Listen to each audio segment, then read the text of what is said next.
Estamos en el programa Frente a Frente, un diálogo con la ciudadanía, TV y redes sociales de la Unión Nacional de Periodistas Núcleo del Guayas. Buenos días a todos y todas nuestros seguidores de este programa que busca un periodismo de inflexión crítico y de entrevistas disruptivas respecto de la problemática nacional e internacional.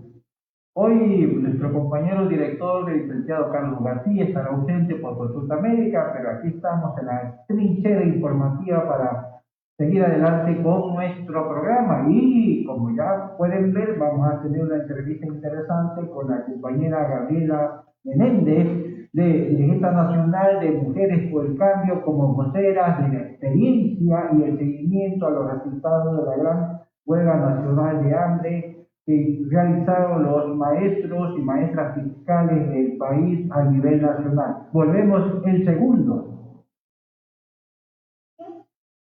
Correcto. Estamos aquí con Gabriela Magiste, Gabriela Menéndez Guzmán, dirigente nacional de Mujeres por el Cambio y vocera de los maestros y maestras que participaron de la huelga nacional de hambre como exigencia a la Corte Constitucional para que se pronuncie respecto de justamente de la constitucionalidad de la ley reformatoria a la Ley Orgánica de Educación Intercultural. Bienvenida Gabriela, gracias por estar con nosotros. La experiencia lograda en términos personales, en términos de principios, de funciones familiares, respecto de haber participado en la huelga nacional de hambre de este magisterio fiscal a lo largo de casi 30 días. ¿Qué significó para ti en términos justamente de ese bagaje de experiencia, de convicciones? Bienvenida, gracias por aceptar nuestra entrevista. Muchas gracias a quienes nos están siguiendo a través de las redes sociales de UNP Guayas. Quien les habla, verdaderamente fue mi primera vez haber participado en una huelga de hambre, justamente porque no podíamos, como maestra, como madre de familia y como una ciudadana también defensora de los derechos de la educación, no podía quedarme de brazos cruzados, y por ello fue que decidimos participar junto con los maestros, junto con los padres y madres de familia y los estudiantes en la huelga de hambre convocada por el Magisterio Nacional y la Unión Nacional de Educadores.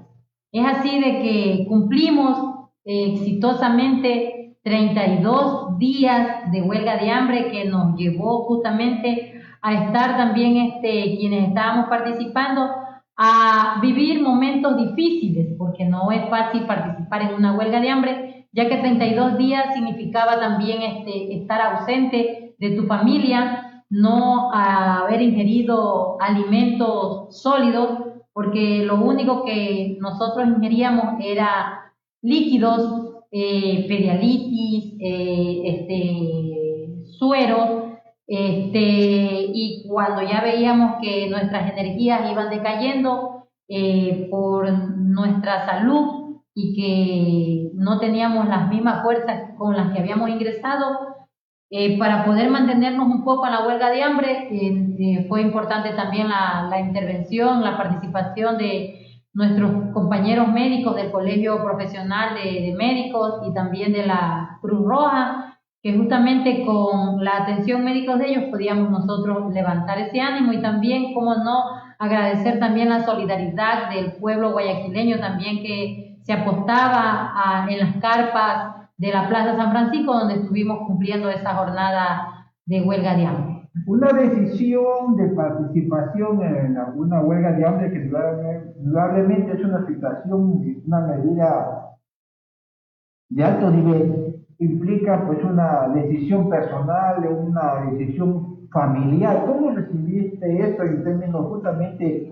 de la coparticipación de tu esposo, de tu niña en esa decisión?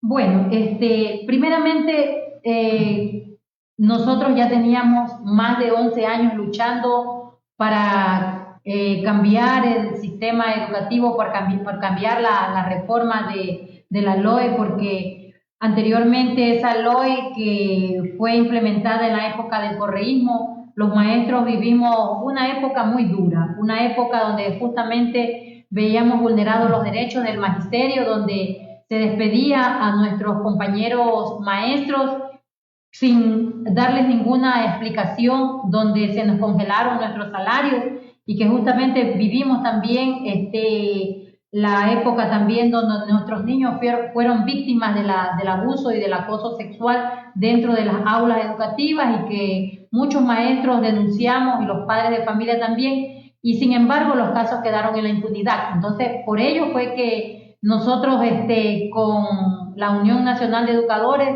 justamente allí nuestro gremio levantaba la bandera de la reforma a la LOE. Es allí de que se recogió firmas y presentamos el proyecto de la LOE en la Asamblea Nacional en el año 2011. Desde allí veníamos nosotros luchando para cambiar estas reformas y es así de que tuvimos que estar en plantones, en mítines y veíamos que no se cristalizaban los sueños del magisterio. Un magisterio que venía atravesando momentos difíciles y es así que tuvimos que tomar la decisión porque el mismo gobierno nos vimos nosotros apostados de que como no había cambios en el sistema educativo, la educación seguía en el mismo ámbito, las escuelas sin insumos, ahora en esta época de pandemia, sin insumos médicos para enfrentar la pandemia, con infraestructura, con una mala infraestructura, no había conectividad para nuestros niños, entonces decidimos participar en la huelga nacional convocada por la UNE. Es así de que nos tocó conversar con nuestra familia, nos tocó dejar a nuestros hijos. Soy maestra y madre también de una tierna niña de 6 años que me tocó sacrificarla a ella, dejarla durante todos estos días para poder realizar. Yo dije, bueno, voy a luchar por una educación para la niñez y la juventud ecuatoriana, pero también por mi hija y por mis hijos, por mis sobrinos y por todo el pueblo ecuatoriano, porque eran unas reformas que se requerían que cambien. No podíamos nosotros seguir permitiendo de que se sigan vulnerando los derechos de la educación de nuestra niñez y por ende también de los maestros que fueron desvinculados en la época de pandemia y que ahora con esta victoriosa huelga de hambre que conseguimos con la UNE, los maestros van a ser reintegrados de manera paulatina y que justamente es el compromiso que asumieron las autoridades. Y se tornó un poco larga la huelga de hambre. Fue Richard, fue una de las huelgas de hambre que el magisterio llevó, una huelga de hambre histórica, 32 días, primera vez en la historia que los maestros nos enfrentamos a un gobierno que no bajaba los brazos, no declinaba su oposición en contra del petitorio del magisterio. Entonces tuvimos conversaciones con la ministra de Educación que estuvo aquí en Guayaquil, con el mismo gobernador, en Quito estuvo la ministra de Gobierno, pero veíamos nosotros que el tiempo iba alargándose, pero sin embargo teníamos lo que nos levantaba y lo que nos llenaba de motivación, de mantenernos firmes, porque de no claudicar, de no dejar la lucha botada, fue la solidaridad del magisterio, de los padres de familia, porque los padres de familia nos respaldaron a los maestros. Es algo grande que así tú no comieras nada, tenías esa fuerza, esa fortaleza que te transmitían a poder continuar y mantener. ¿Cómo está la salud, Gabriela? No está muy bien, son rezagos que nos dejan en la huelga de hambre. Estoy con gastritis, salí con problemas de la presión, con arritmia cardíaca también. Esto nos ha conllevado a estar muchos compañeros también que participaron a nivel nacional, más de 150 maestros que estuvimos participando junto con los padres y los estudiantes. Hemos tenido problemas después de haber salido de la huelga de hambre, todavía seguimos con control médico, seguimos un régimen de dieta también que debemos de cumplirlo para no seguir teniendo Están en complicaciones. seguimiento médico ahora. Estamos en seguimiento médico y eso es un seguimiento que también nos han brindado por la dirección y coordinación de la Unión Nacional de Educadores junto con el Colegio de Médicos. ¿Cuál es el aprendizaje personal y que te ha dado justamente a ser uno de los partícipes, ser una de las partícipes en esta huelga nacional de hambre del magisterio fiscal? Porque indudablemente es un gran aprendizaje de templarse, de controlar emociones, de saber cómo modular las relaciones familiares y de también indudablemente de generar conciencia de todos los problemas que tú has señalado. La experiencia que adquirí y adquirimos muchos compañeros que participamos por primera vez en una huelga de hambre es de que los derechos jamás se piden de rodillas. Los derechos se exigen de pie y es una de las experiencias que nos lleva justamente de que solo la lucha es el único camino para exigir y defender los derechos de los trabajadores, de los maestros, de toda una comunidad educativa que clamaba esa educación de calidad y que justamente estamos ahora porque se respete lo que tiene que ver con el presupuesto de la educación. En la actualidad se está entregando el 3.3% del presupuesto. Ahora nos han presentado en la nueva proforma presupuestaria el presupuesto para educación y no es nada alentador lo que aspirábamos el magisterio, por eso que todavía seguimos nosotros en constante movilización. Ahora estamos impulsando a través del diálogo en la Asamblea Nacional de que se cristalice lo que ya se ganó con la lucha de la huelga de hambre, que fue la constitucionalidad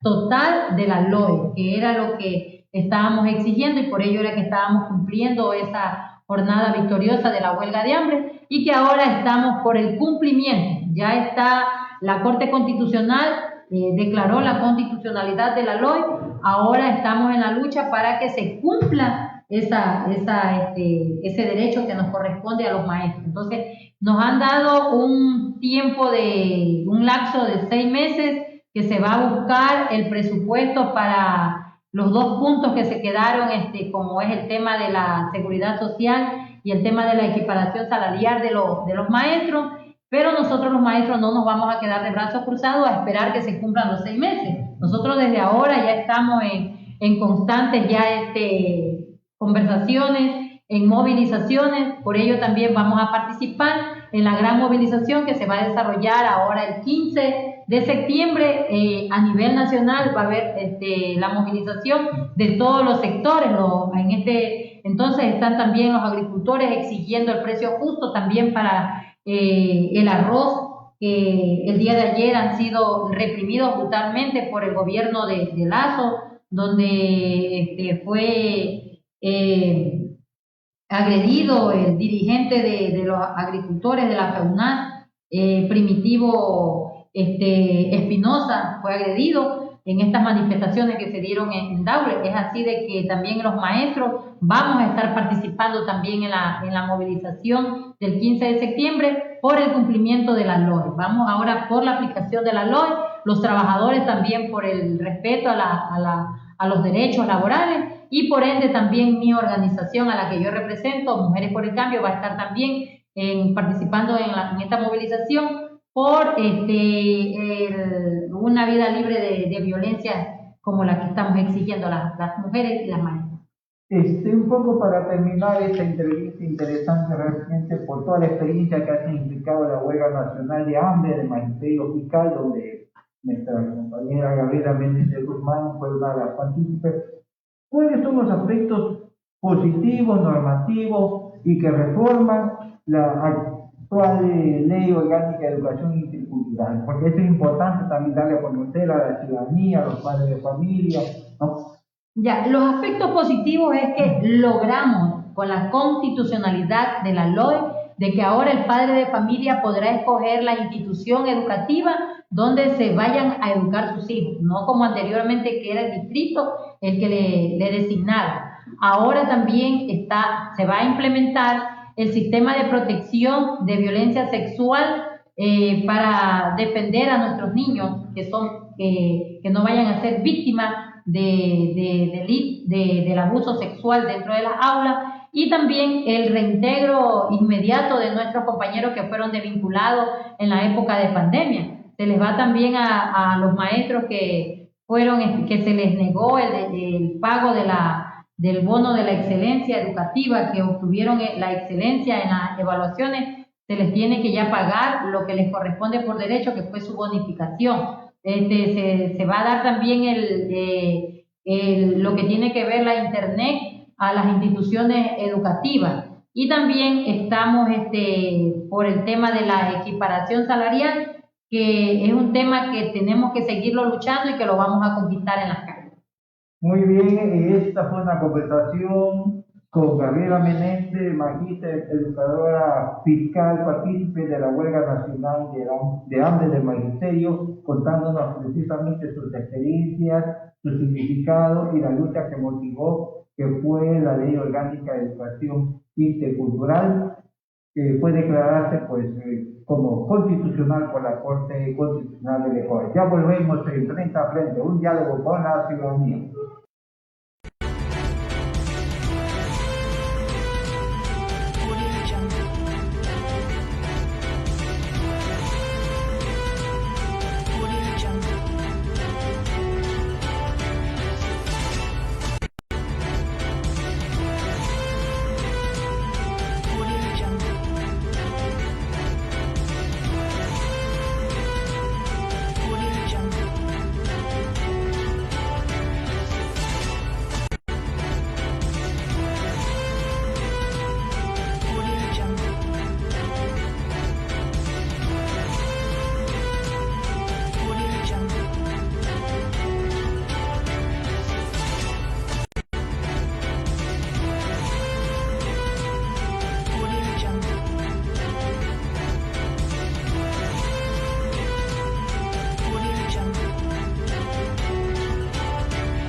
Bueno, de regreso a nuestro programa Frente a Frente, un diálogo con la ciudadanía, pues estamos para conectarnos con Max Fernández de la Federación de Estudiantes Universitarios del Perú y comentar con él, analizar la situación política del nuevo gobierno presidido por el profesor Pedro Castillo y toda la avalancha mediática y política que está recibiendo como presión precisamente política de los sectores que fueron derrotados electoralmente en las pasadas elecciones del Perú, ¿no? Sabemos que hay una gran tensión política sobre la gestión de Pedro Castillo por parte de los sectores, podríamos llamarles de las oligarquías limeñas particularmente, que han pretendido inclusive determinar quiénes deben o no ser ministros que acompañen la gestión del presidente Pedro Castillo.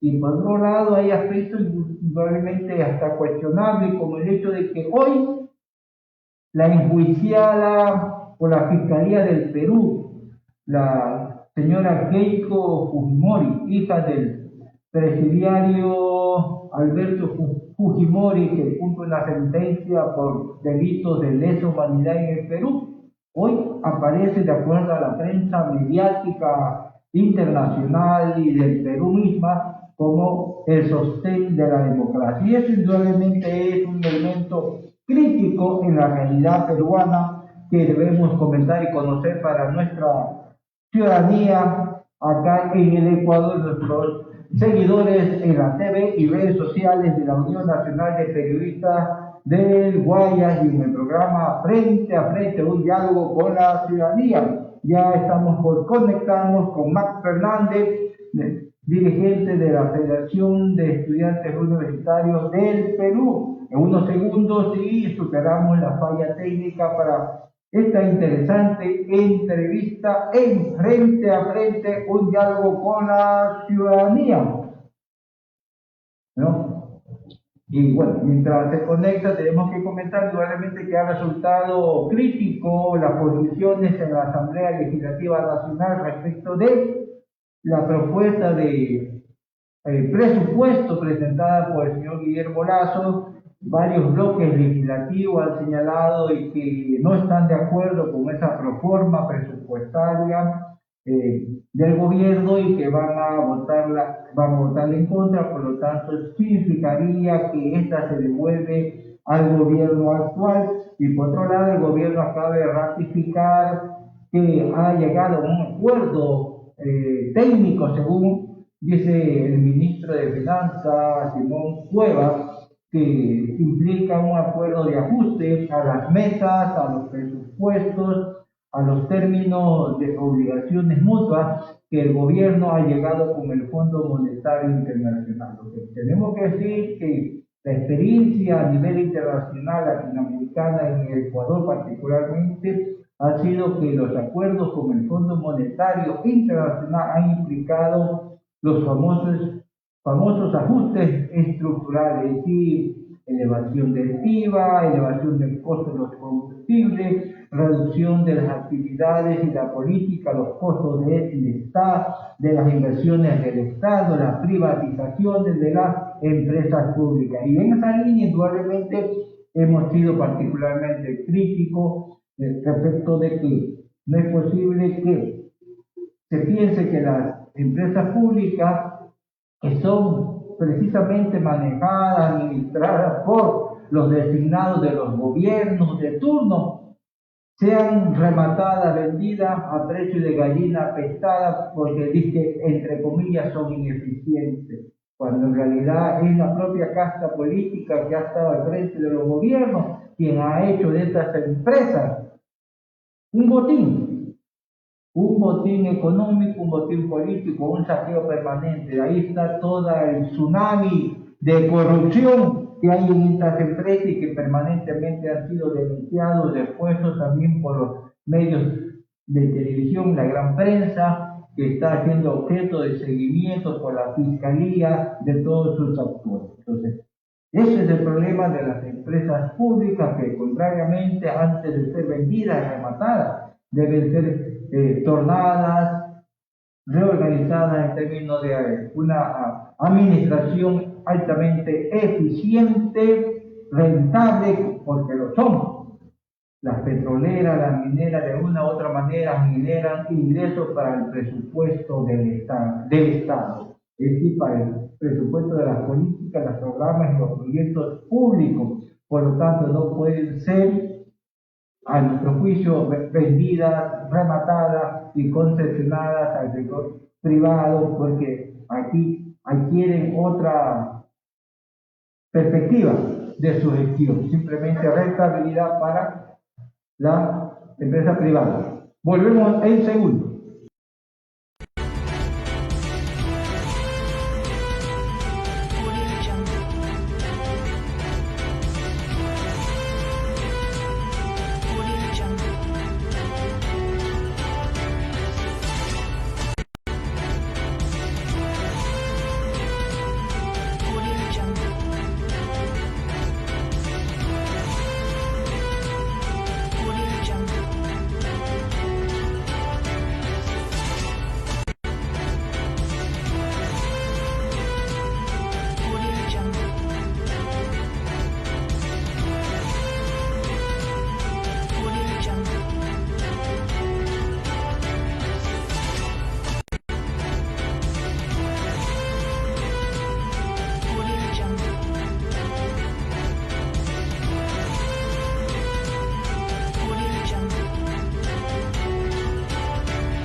Estamos en el programa Frente a Frente y vamos a iniciar un diálogo con Mar Fernández de la Federación de Estudiantes Universitarios del Perú, justamente sobre la situación de política en el Perú respecto de el gobierno actual presidido por el profesor Pedro Castillo. Bienvenido, Mar, gracias por tu atención. Cuéntanos, ¿qué sucede en el Perú con el gobierno de Pedro Castillo, que al parecer está bajo fuego tanto mediático como de los sectores políticos del Perú? Adelante. A nivel mundial y a nivel nacional también al programa Frente a Frente, en la cual el gobierno de Pedro Castillo a 100 días ha habido muchos cambios, ¿no? Mientras que la derecha no la ha dejado gobernar, él sigue, ¿no?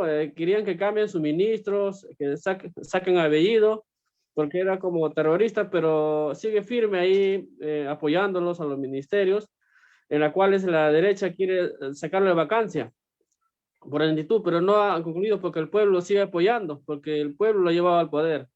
En cuanto a los cambios en educación ahí están las universidades no licenciadas, que han sido más de 250,000 alumnos. Estamos entrando en un proyecto en el cual Pedro Castillo sabe que tiene que velar por la educación, ¿no? Él se ha comprometido, como son la Universidad de San Pedro, la Universidad de Lambayeque, que es una universidad nacional, en la cual él ha encerrado. Es la problemática en la educación. Y también el regreso se está hablando del regreso de los estudiantes del nivel primaria y secundaria, el regreso a las escuelas, ¿no? Que el gobierno ha dicho para que ingresen semipresencial. Eso se va a dar de poco a poco, pero algunos padres se oponen. Igual también en la Federación de Estudiantes, que nosotros confirmamos, estamos en contra que se den, porque ahorita todavía no hay una vacuna, no hay todavía, el COVID-19 sigue activo, y queremos que todavía estas vacunas implementadas y también lo que es de los colegios todavía no están implementados conforme, porque hay mucho abandono en educación. Queremos que todo se vea a ley, ¿no? Que se dé el año que viene. Y nosotros sugerimos que el gobierno de Pedro Castillo está un buen camino, pero la derecha, el partido de la PPK, el partido de Keiko, no lo quiere dejar gobernar, ¿no? Siempre quiere la vacancia. Eso es lo que está pasando en el Perú con el gobierno de Pedro Castillo. Dialogamos con vía Zoom con el Perú de la Federación de Estudiantes Universitarios de este hermano país. Cuéntanos, en realidad llama la atención que una persona que está enjuiciada por la Fiscalía del Perú penalmente, que ha sido acusada en forma reiterada por varios escándalos de corrupción política, esté supuestamente encabezando, ¿no? Y cuente con el apoyo de sectores políticos, sectores empresariales y de la gran prensa peruana. Nos referimos a Keiko Fujimori. ¿Cómo es posible esto? La corrupción y los monopolios no quieren dejar el poder, ¿no? Y ellos no quieren, como sea, dando a Keiko, que la oposición, los demás partidos de renovación, Frente Amplio y otros que están ahí presentes, como también ellos quieren que Pedro Castillo salga, ¿no? Porque ellos quieren tomar el poder. Y hasta la misma presidenta del Congreso, igual manera, ¿no? Ella quiere tomar la vacancia diciendo que las calles están pidiendo la vacancia. Y eso es mentira, porque el pueblo está con Pedro Castillo. Yo sé que Keiko quiere llegar al poder como sea, quiere derrocar a Pedro y que el presidente sea la actual presidenta del Congreso, en la cual no vamos a permitir, ¿no? Que esta corrupción siga. Queremos los cambios y ellos no quieren eso, ¿no? Ellos quieren seguir robando a los municipios, a los gobiernos regionales, seguir manipulando en el poder judicial, en todos los estatus, y eso se quiere cambiar, ¿no? Y se quiere cambio. Y miren, si no se ha cambiado en 30 años, el Perú no se va a cambiar en 2 meses, ¿no? Y eso ellos quieren que rápidamente Pedro Castillo haga el cambio. Si todavía no lo dejan gobernar, lo ponen obstáculos, ¿no? Hasta en el mismo Congreso, también hasta el mismo ministerio, ¿no? Nosotros queremos que Keiko acepte su derrota y deje gobernar por el bien del Perú, porque el Perú tiene muchos problemas, ¿no? Como son salud, educación, sector minería y otros, en los cuales también está el alza del gas, ¿no? ¿Cómo es posible que el gas acá esté en 60 soles, 70 soles, ¿no? Nosotros siendo productores de gas, Y eso es algo que el monopolio, el oligopolio y también en las transnacionales suben todos los precios, ¿no? Porque ellos tienen todo en conjunto, todos los productos, ¿no? Y eso queremos que cambie, ¿no? Que el pueblo no sea engañado, que esos contratos sean revisados por el bien del Perú. Viendo con el profesor presidente del Perú, Pedro Castillo, es que no ha cambiado su particular indumentaria. Nos referimos a su gran sombrero trujillano, si no estoy equivocado, aún cargando la banda, andando de terno. Sin embargo, se ciñe su sombrero. Eso es importante, bastante simbólico para los sectores populares del Perú. El profesor se muestra seguridad porque el sombrero representa al pueblo, ¿no? Y representa también al pueblo cajamarquino, en la cual viendo con su vestimenta, él no está faltando respeto a nadie, ¿no? En la cual se ve un verdadero peruano, ¿no? Una identidad propia, ¿no? De nosotros, pero la cual la mayoría está en contra, ¿no? Del partido de la derecha y también los grandes millonarios, ¿no? Porque ellos dicen, no, debe ser con terno, debe sacarse el sombrero porque se va contra el pudor. Pues nosotros creo que sabemos que la verdad, el pueblo elegido, y él tiene que seguir su lineamiento, ¿no? Sus pensamientos, y debe cumplir también lo que ha dicho a 100 días, ¿no? Con el pueblo. Porque interesados de técnico nacional vamos a trabajar conjuntamente con el pueblo. Quizás siempre lo vamos a recordar a él. Nosotros hemos estado de principio con otros gremios y federaciones, y algunos se sienten olvidados por el gobierno actual, pero queremos decir que esperen, ¿no? Porque ahorita está el gobierno recién entrando. Y en lo que dice de la vestimenta de sombrero, es algo simbólico, es algo cultural de cada región, y aquí respetamos, ¿no? No está faltando, creo que el respeto a nadie, ¿no? O sea, él está dando una imagen bien pulcra y de familia, ¿no? Que se ve lo que demuestra hasta ahora. ¿Cómo está la vacunación justamente en el Perú? ¿Cómo avanza la contención de la pandemia, Marco?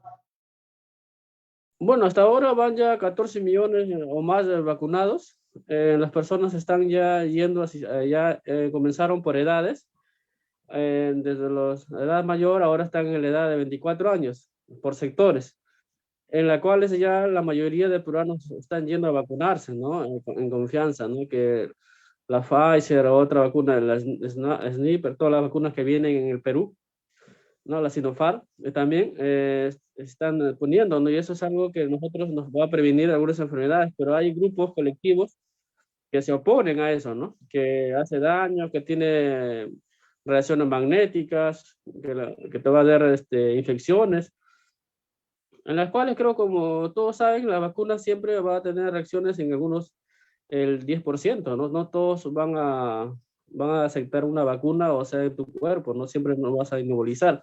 Con la cual acá en Perú están avanzando, ya van más del 14 millones por ciento, estamos hablando de 32 millones de habitantes, en la cual la mayoría es joven, pero ya están comenzando ya en la etapa de 24 años para arriba, ¿no? Y están poco a poco ya yendo ya de ir a de 20, de 16, pero también a todos los docentes ya lo han vacunado, los que van a ir a enseñar, y ya van a llegar a la etapa también que se está viendo en noviembre ya con los estudiantes, ¿no?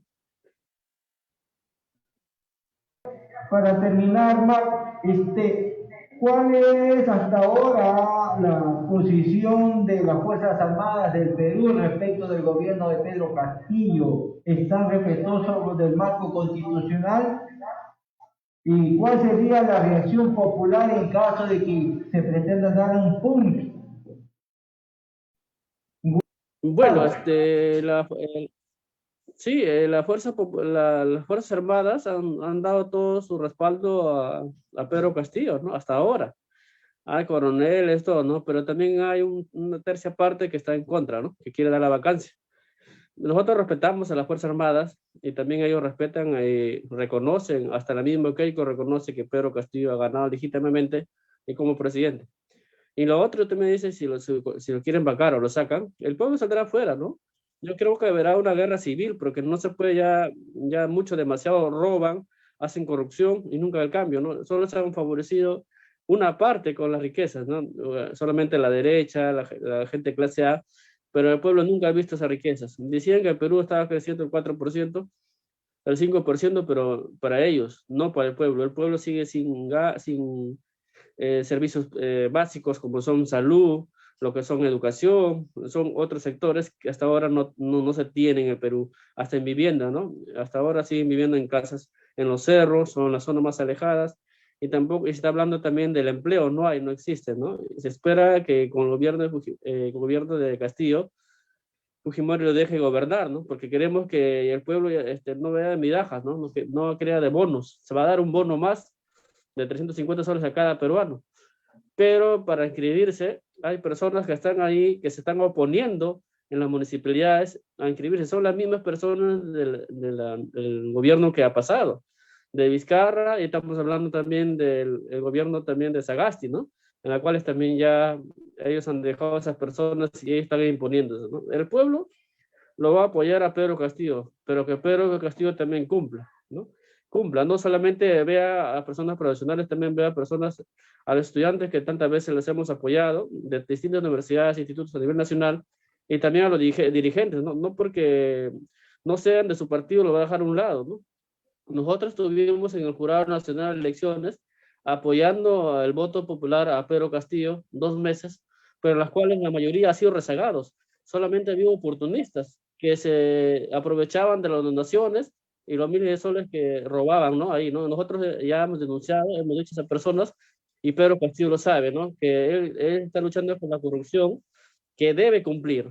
Y el pueblo siempre va a estar ahí de pie si él está con el pueblo y escucha, ¿no? Porque un gran gobernante va a escuchar a su pueblo. Si no lo escucha al pueblo, jamás va a ser. Nosotros como estudiantes y el pueblo vamos a estar ahí presentes con Castillo. Pero sí queremos que él cumpla su palabra, cumpla sus promesas, lo que ha hecho para estos 100 días. Si no, también el pueblo se viene en contra, porque las alzas que está viniendo, no hay nada, ¿no? Dijeron también que iban a votar a los delincuentes extranjeros que vinieran al Perú. Hasta ahora han pasado más de 72 horas, no hay ni un decreto. Y también lo otro dijo que iba a bajar el gas, ¿no? Y el gas, en vez de bajar, ha subido más del 50%.